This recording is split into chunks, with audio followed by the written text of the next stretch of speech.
Hello प्यारे बच्चों आप सब कैसे हैं। मुझे उम्मीद होगी कि आप सब स्वस्थ होंगे और अपने अपने घरों में होंगे।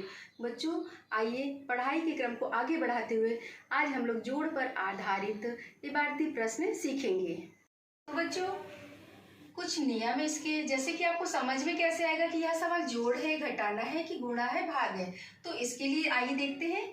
जब कितने हुए, कुल कितना हुआ आदि पूछा जाए तो जोड़ करते हैं। समझ में आया आपको? जैसे मान लीजिए मेरे पास 5 पतंगे हैं, ठीक है। मेरी बहन ने मुझे 2 पतंग और लाके दी, तो मेरे पास कुल कितने पतंग हो गए। तो यहाँ पे पूछा क्या गया, कुल कितने। ये बात ध्यान रखिए, कुल कितना पूछा है तो हम जोड़ करेंगे।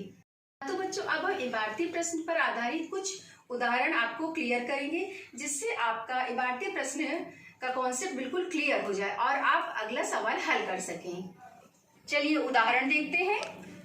एक कक्षा में 35 छात्र तथा 30 छात्राएं पढ़ती हैं।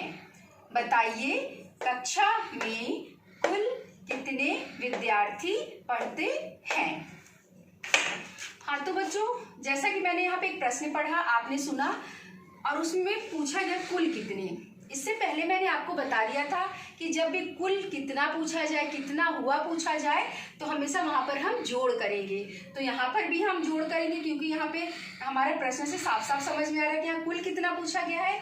तो यहाँ पे 35 छात्र हैं और छात्राएं कितनी हैं, 30 हैं। तो इसको हम जोड़ करेंगे। आइए देखते हैं।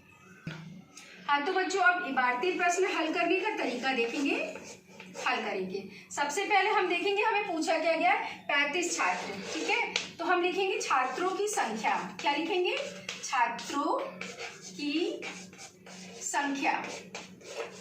बेटा यहाँ मेरे पास ब्लैक बोर्ड में जगह कम होने के कारण मैं थोड़ा क्लियर नहीं हो पा रही हूँ। छात्रों की संख्या कितनी है, 35। तो यहाँ पे हम 35 लिखेंगे।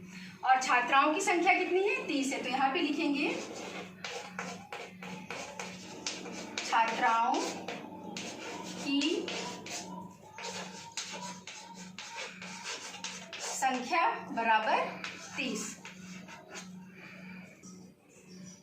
हाँ तो बच्चों पूछा क्या है, कुल कितने विद्यार्थी पढ़ते हैं। तो हमें निकालना क्या है, कुल विद्यार्थियों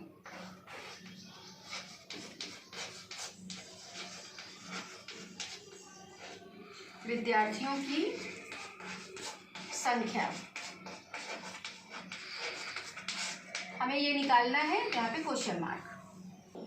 हाँ तो बच्चों जैसा कि मैंने पहले बताया कि उन्होंने पूछा कुल कितने विद्यार्थी, तो वहाँ पे क्वेश्चन मार्क हो गया। अब हम छात्रों की संख्या और छात्राओं की संख्याओं का योग करेंगे। चलिए योग करते हैं। 5 लिखा हुआ है इकाई के अंक पर, नीचे 0 है। 5 में 0 जोड़ेंगे तो हमेशा 5 आता है बच्चों। उसके बाद 3 दहाई पर है, नीचे 3 है। 3 और 3 जोड़ेंगे 6 आता है।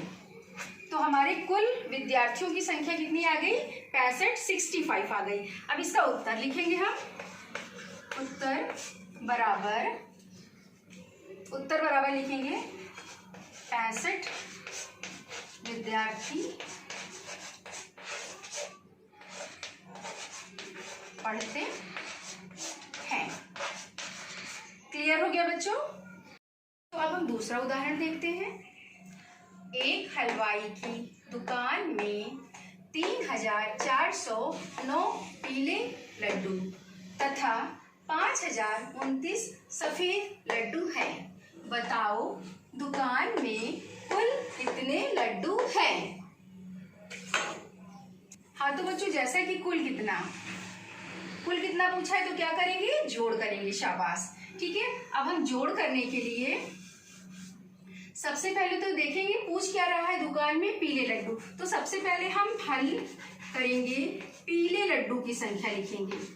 पीले लड्डू की संख्या, पीले लड्डू की संख्या कितनी है, हाँ 3409, 3409। शाबाश। नेक्स्ट है सफेद लड्डू। तो हम यहाँ लिखेंगे सफेद लड्डू की संख्या। सफेद कितने लड्डू हैं? 5029, तो 5029 लिखेंगे। पूछ रहा है दुकान में कुल कितने लड्डू हैं। दुकान में कुल लड्डू की संख्या, कुल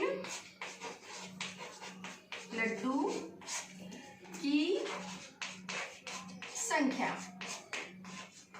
तो हमें तो मालूम नहीं दुकान में कुल कितने लड्डू है, बस ये पता है हमें कि सफेद लड्डू कितने हैं और पीले लड्डू। और यदि हम सफेद लड्डू को और पीले लड्डू को मिला देंगे तो दुकान में कुल कितने लड्डू है उसकी संख्या पता चल जाएगी। तो चलिए हम जोड़ करते हैं।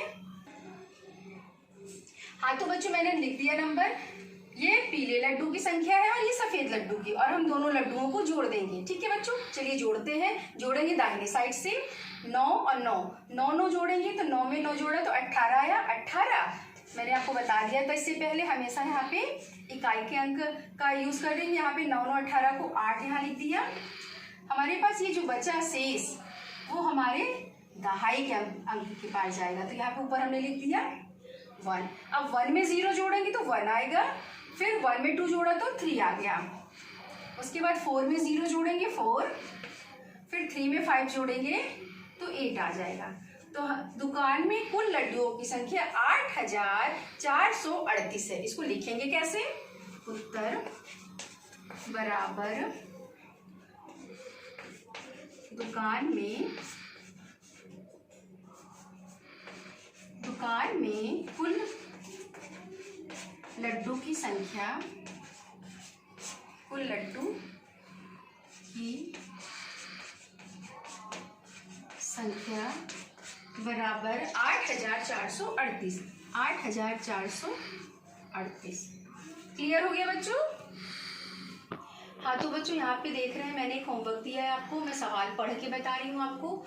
अनवर ने एक पैंट 60 रुपए की तथा एक कमीज 30 रुपए की खरीदी, तो अनवर के कुल कितने रुपए खर्च हुए? बच्चों जैसा कि यहाँ पे आप देख रहे हैं कुल कितना पूछ रहा है, हमेशा ध्यान रखिएगा, पॉइंट आउट करिएगा कि जहाँ पे कुल कितना पूछे वहां पर हम जोड़ करेंगे। मुझे उम्मीद है बच्चों कि यह आप सवाल हल कर लेंगे। हाँ तो बच्चों मुझे उम्मीद है कि यह आपको समझ में आ गया होगा सवाल। यदि आपको सवाल समझ में नहीं आता है तो आप कमेंट्स बॉक्स में पूछ सकते हैं, मैं आपको फिर से समझा दूंगी। और बच्चों मुझे यह भी उम्मीद है कि मैं जितना भी गृह कार्य आपको दे रही हूँ आप उसे करते चल रहे हैं, समझते चल रहे हैं। और तब तक अगली वीडियो में फिर से मिलेंगे, तब तक बाय बच्चों।